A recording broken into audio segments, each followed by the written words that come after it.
Take a look at the modern smartwatch. Freeze time and pull it apart. It explodes outward into hundreds of microscopic sensors, cells, and logic boards. All this extreme density isn't arbitrary. Every single sliver of silicon and etched trace is a highly specific, engineered answer to a human limitation. How exactly did tracking the hours of the day evolve from reading a shadow on the dirt into wearing a globally connected device on your arm? To understand this machine, we have to look backward.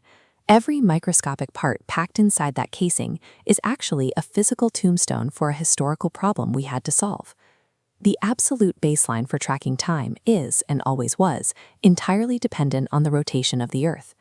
This stone sundial, with its fixed metal gnomon in the center, relies entirely on the sun casting a shadow to tell you what part of the day it is. It is blind in the rain, useless at night, and impossible to carry with you.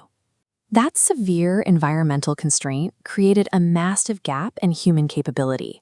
We needed a self-contained way to measure the passing of the day, independent of the sky.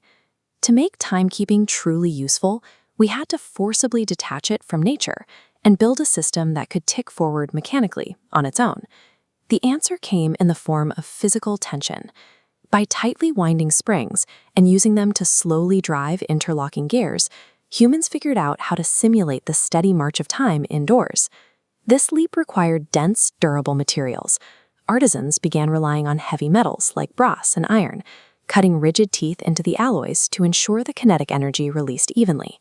By miniaturizing those metallic components, we solved the sundial's portability issue, resulting in the mechanical pocket watch. You could finally carry time in your coat. This animated diagram shows the immediate trade-off. Notice the contact points where the mechanical gears are grinding against each other. That physical friction causes microscopic delays. Over days and weeks, those tiny delays compound, meaning the watch loses seconds and falls out of sync. On top of that built-in inaccuracy, the user is forced into a daily chore. You have to manually wind the mainspring to keep it alive, and if you drop it, those brittle metal coils can shatter instantly. By the 1950s, the goal shifted from elite precision to mass accessibility. This collection shows how heavy, expensive metals gave way to lightweight, versatile plastics, moving clocks to every kitchen counter. But while plastics made timekeeping cheap and portable, they couldn't fix the underlying physics. No matter how light the case was, the springs inside were still metal, and they were still fighting a losing battle against friction. The breakthrough that finally broke that ceiling wasn't mechanical, it was scientific. In the 1970s, the industry pivoted from physical movement to electrical logic in a shift now known as the quartz crisis. This schematic demonstrates piezoelectricity. Passing a steady electrical current through a small quartz crystal causes it to vibrate at a mathematically perfect, unchanging frequency. This uniform vibration replaces swinging pendulums or wound springs. The reliance on physical motion fades, replaced by pure electrical rhythm. This breakthrough allowed perfectly accurate timekeeping to finally fit onto the consumer wrist, captured here by this silver pulsar quartz watch and its analog hands. Harnessing electricity to keep time opened up another path simultaneously. If you no longer need gears to track the seconds, you don't necessarily need physical hands to display them either. LED displays stripped out the final moving components. In this digital watch with glowing red digits, the device became a solid, purely electronic object. Swapping out winding springs for electrical circuits, the watch stopped being a mechanical engine and took its first step toward becoming a wearable computer. Once the core problem of tracking time was solved digitally, the physical space inside the watch casing was freed up. That empty volume became a vacuum, waiting to be filled with entirely new functions. We started packing in biometric sensors.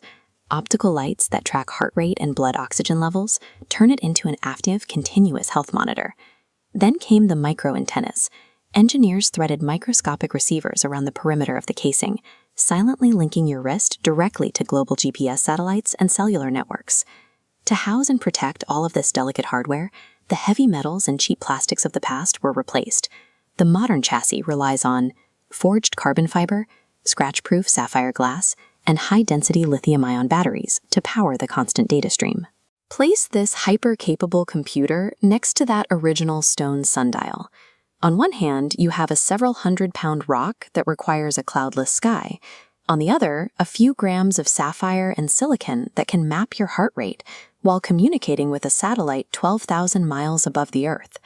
The device you strap on every morning is a compressed physical archive.